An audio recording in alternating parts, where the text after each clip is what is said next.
ഇപ്പോൾ സുഹൃത്തുക്കളെ ഡീസലൊക്കെ പോയി എൻ്റെ അടുത്ത ട്രിപ്പാണ്. ഞാൻ പോവുകയാണ്. പെരയിൽ നിന്ന് ഇറങ്ങി മുതലാളി ട്രിപ്പുണ്ട് പറഞ്ഞ് വിളിച്ചിരുന്നു. ഞാൻ മേലെ കയറി നോക്കിയപ്പോൾ ഒരു ഓട്ടോ കിട്ടി. ആ ഓട്ടോയിൽ അങ്ങനെ പോയി ബസ് സ്റ്റാൻഡിൽ പോയി. കൂടല്ലൂർ ബസ് സ്റ്റാൻഡിൽ നിന്നാണ് ബത്തേരിക്ക് ബസ് കയറാൻ. വണ്ടി ബത്തേരിയുള്ളത്. ഒരു കരിഞ്ഞ മുല്ലപ്പൂ വെച്ചിട്ടാണ് തലേ ദിവസത്തെ മുല്ലപ്പൂ ഒന്നും മാറ്റിയില്ല. അതുകൊണ്ട് അവിടുന്ന് ബസ്സൊക്കെ കയറി നേരെ ബത്തേരി പോയി ഇറങ്ങി. ബത്തേരി പോയി ഇറങ്ങിയപ്പോൾ കറക്റ്റായിട്ടുണ്ട് മുതലാളി വണ്ടിയൊക്കെ എടുത്ത് വരുന്നത്. മുതലാളിയുടെ കൂടെ പിന്നെ അവിടുന്ന് കയറി കാട്ടുകൂടെ അങ്ങനെ പോയി. ഒരുത്തം പുലിയൊക്കെ ഉണ്ട് പറഞ്ഞിട്ടാണ് ക്യാമറ ഒക്കെ എടുത്ത് നോക്കി. അവിടെ പുലിനെ ഒന്നും കാണാനില്ല. നോക്കുമ്പോൾ 2-3 ആനകളെ കിട്ടി. നല്ലൊരു കൂട്ടം, നല്ല അടിപൊളി ആനകൾ. നോക്കണി, നല്ല സെറ്റ് ആന ഒരു കൂട്ടായിട്ട് അങ്ങനെ മെയ്യണതിൽ. പുലിനൊന്നും കണ്ടില്ല. ലാസ്റ്റ് അവിടുന്ന് നേരെ പമ്പ് പോയി ഡീസലടിച്ച്. അപ്പോൾ 28-25 ഡീസലായി. അതിൻ്റെ മുന്നേ കുറച്ച് ഡീസൽ അടിച്ചിരുന്നു ഞാൻ. പിന്നെ ഞാൻ അവിടെ നിന്ന് കുറച്ച് നേരം കടന്നു. തലേദിവസം ക്ഷീണം ഉണ്ടായിരുന്നു. നീച്ച് നോക്കുമ്പോൾ കമ്പനിയിലെത്തിക്കണേ. കമ്പനിയിൽ മുതലാളി ചെക്കൻ നിർത്തി ലോഡൊക്കെ കയറ്റാൻ തുടങ്ങി. രാത്രി തന്നെ ലോഡ് കയറ്റണം, കാരണം പിറ്റത്തെ ദിവസം കൊടുക്കാനുള്ള ലോഡാണ്. അങ്ങനെ ലോഡൊക്കെ കയറിക്കൊണ്ട് നിൽക്കുന്നുണ്ട്. 2x2 ആണ് കയറ്റുന്നത്. നമ്മൾ ബാംഗ്ലൂർ സ്റ്റോണ് കയറ്റി അവിടെ നിന്ന് ഇങ്ങനെ പോന്ന്. പിന്നെ പിറ്റത്തെ ദിവസം രാത്രി മൈസൂർ കൊട്ടാരത്തിന് മുന്നേ കൂടെ സിറ്റിൻ്റെ ഉള്ളിൽ കൂടെ വന്ന് ഇവിടെ കൊട്ടാരമൊക്കെ കാണാൻ പറ്റുള്ളൂ. അങ്ങനെ വന്ന് പിന്നെ രാവിലെ ഉറങ്ങി നീച്ച് കാട് കയറി അവിടെ നിന്ന് ഇങ്ങനെ പോന്നുകൊണ്ട് നിൽക്കുകയാണ്. രാവിലെ വണ്ടികളൊന്നും ഓപ്പോസിറ്റ് വരാനില്ല. നമ്മൾ തന്നെ രാജാക്കന്മാർ. നമ്മൾ അണ്ണൻ പറഞ്ഞമാതിരി നമ്മതാ എല്ലാമേ നേരെ വിട്ട് വണ്ടികളിങ്ങനെ പോകുന്നുണ്ട്. ചെറിയ വണ്ടികളൊക്കെ ഇങ്ങനെ ഓവർടേക്ക് അടിച്ച് പോകും. മുതലാളിയാണ് വണ്ടി ഓടിക്കുന്നത്. എനിക്ക് ക്ഷീണം വിട്ടിട്ടില്ല. തലേദിവസത്തെ സ്പ്രേൻ്റെ ക്ഷീണമാണോ എന്താണോ ആവോ. മുതലാളി വണ്ടി വിടുന്നുണ്ട്. കണ്ടല്ലേ മോതിരൊക്കെ സ്വർണ്ണ മോതിര കേട്ടോ. സ്വർണ്ണമെന്നല്ല, ആളെ വണ്ടി എങ്ങനെ വിടും. പിന്നെ രാവിലെ ലോഡ് ഇറക്കണം എന്ന് പറഞ്ഞിട്ടാണ് പോണത്. പിന്നെ അവിടുന്ന് അങ്ങനെ പോയി. ഒന്നും നോക്കിയില്ല. ഗ്ലാസ്സൊന്നും കഴുകിയിട്ടില്ല. ഗ്ലാസ്സൊക്കെ ഫുള്ള് മണ്ണും ചെളിയാണ്. അവിടുത്തെ പൊടി മാറിയിട്ടേ. രാവിലെ പണ്ട് ഇയാൾ പറഞ്ഞ മാതിരി പണ്ടത്തെ ഒരു വീഡിയോ ഉണ്ടായിരുന്നല്ലോ നമ്മുടെ നാട്ടിൽ, പെരുമ്പാമ്പിൻ്റെ മേത്ത് കൂടെ കയറിപ്പോയി എന്നുള്ളത്. ആനേ ഇഷ്ടം പോലെ എന്നൊക്കെ പറഞ്ഞ വീഡിയോ ഇട്ടില്ലേ, അതേമാതിരിയാണ്. ആകെ കിട്ടിയാൽ നമുക്ക് പെരുമ്പാമ്പിനല്ല, അമ്പാണ്. അമ്പാൾ. അങ്ങനെ നമ്മൾ അവിടുന്ന് കേരള ബോർഡർക്ക് കയറുകയാണ്. ലാസ്റ്റ് ചെക്ക് പോസ്റ്റ് അത്.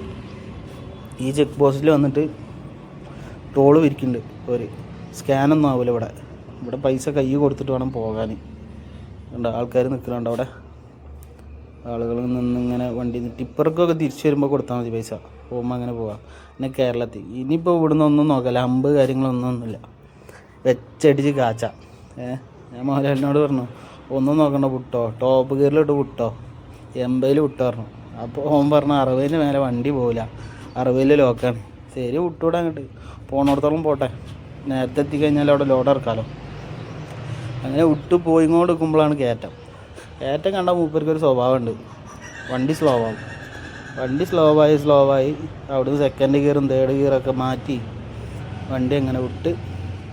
ഇതാണ്ട്ടോ ഞാൻ, എന്നെ കാണാത്തവർ കണ്ടോളി. അങ്ങനെ കാണാൻ വഴിയില്ല. എന്നെ കിട്ടിയില്ല അല്ലേ. അങ്ങനെ നമ്മൾ Muthanga check post, RD check post. അതിന് മുന്നേ ഒരു പോലീസ് ചെക്ക് പോസ്റ്റ് ഒക്കെ ഉണ്ട്. അവിടെ ചെക്കിങ് കാര്യങ്ങളൊക്കെ ഉണ്ട്. എല്ലാ വണ്ടിയിൽ ഈ ഹാൻസ്, പാക്ക്, പിന്നെ കഞ്ചാവ് അത് ഇത് ഒക്കെ വരുന്നുണ്ടോ എന്നുള്ള ചെക്കിങ്ങാണ്. രാവിലെ ബസ്സൊക്കെ പുറപ്പെടാനായി, ഫസ്റ്റ് ബസ്. ഇതാണ് RD check post. RD check പോസ്റ്റിൽ രാവിലെ നിർത്തേണ്ടായിരുന്നല്ലോ. 9 മണിയാവും തുറക്കാൻ. 9 മണി കഴിഞ്ഞാൽ നമ്മൾ നിർത്തി എൻ്റർ ചെയ്തിട്ട് വേണം പോകാൻ മുത്തങ്ങയിൽ. പിന്നെ അവിടുന്ന് അങ്ങനെ പോവുക. കുറച്ച് ദൂരം പോയി കഴിഞ്ഞാൽ പിന്നെ ഫോറസ്റ്റ് ചെക്ക് പോസ്റ്റ് എത്തും. അവിടെ കണ്ടമാനം ടൂറിസ്റ്റുകളും കാര്യങ്ങളൊക്കെ ഉണ്ടാവും രാവിലെ തന്നെ. അവിടെ ടിക്കറ്റൊക്കെ എടുത്ത് നമ്മളവിടുന്ന് കാട്ടുകൂടൊക്കെ നടന്ന് പോകാം. കാട്ടുകൂടെ നടന്നല്ല, വണ്ടിയിൽ പോകണം കേട്ടോ. ഇതാണ് അത് ഓഫീസ്. ഇവിടെ നിന്ന് വണ്ടി സൈഡൊക്കെ ആക്കി ആ പച്ച വണ്ടികളിൽ നമുക്ക് ടിക്കറ്റ് എടുത്തിട്ട് പോകാം. ടിക്കറ്റ് കൗണ്ടറാണത്. ഇനിയിപ്പോൾ അതിൻ്റെ ഉള്ളിൽ ആനയും പുല്ലിയും കണ്ടുള്ള ഈ മതിൽമൊക്കെ നോക്കിയാൽ മതി. മതിൽമ കണ്ടമാനുണ്ട്, കിളികളും കരിഞ്ചാളും എല്ലാ സാധനവും. അങ്ങനെ ഒരു ചായ കുടിക്കാമെന്ന് അവനോട് പറഞ്ഞു. എവിടെ ചായ കുടിക്കാനൊന്നും ഗ്യാപ്പില്ല. നമുക്ക് ബത്തേരി എത്തിയിട്ട് നോക്കാമെന്ന് പറഞ്ഞു. അത് കഴിഞ്ഞ് ഇനി പിന്നെ പോണത് നേരെ നമ്മളെ സെയിൽ ടാക്സ് ചെക്ക് പോസ്റ്റിൻ്റെ അടുത്തേക്കാണ്. പഴയ ചെക്ക് പോസ്റ്റ്, പണ്ടത്തെ ആർ ഡി ഓഫീസൊക്കെ ഉണ്ടായിരുന്നില്ലേ, ആർ ഡി ഓഫീസ് ഉണ്ടായിരുന്നെന്ന് പറഞ്ഞു കേട്ടിരുന്നു കേട്ടോ. നമ്മളൊന്നും അപ്പം ഇല്ല. ചെക്ക് പോസ്റ്റ് ഇപ്പോൾ അവിടെ ഫോറസ്റ്റ് കാര്യങ്ങളൊന്നുമില്ല. ഇടയ്ക്ക് GSTൻ്റെ വണ്ടി ഉണ്ടാവും, അല്ലാതെ ഒന്നും ഉണ്ടാവില്ല. ഇവിടെയാണത്. ഇവിടെ വന്നിട്ട് ചായ കുടിക്കാൻ സൈഡൊക്കെ വെച്ചാൽ നോക്കുമ്പോൾ സൈഡിൽ കൂടെ ഒക്കെ മൊത്തം വണ്ടിയാണ്. രാവിലെ ഉറങ്ങി നീക്കാത്തവരുണ്ട്, എല്ലാവരും ഉണ്ട്. പിന്നെ ഒന്നും നോക്കിയില്ല, അൻവറെ വിട്ടോ പറഞ്ഞു. അവിടുന്ന് പോയി നേരെ ബത്തേരിക്കുള്ള റോഡാണിപ്പോൾ. ഇതാണ് പഴയ ആർ ഡി ഓഫീസിൻ്റെ തൂക്കണ സ്ഥലം. പള്ളീൻ്റെ മുന്നിലാണ് വേപ്പറിച്ചുള്ള. ഇവിടെയൊക്കെയാണ് പണ്ട് തൂക്കൽ. അങ്ങനെ സുഹൃത്തുക്കളെ, ഞങ്ങൾക്ക് ഇനി കുറച്ചും കൂടി ദൂരമുള്ളൂ ബത്തേരി എത്താൻ. ബത്തേരി എത്തിക്കഴിഞ്ഞാൽ അവിടുന്ന് 2 ഡെലിവറി ഉണ്ട്. നമ്മൾ സ്വന്തം സൈറ്റിൽ തന്നെയാണ് സാധനം.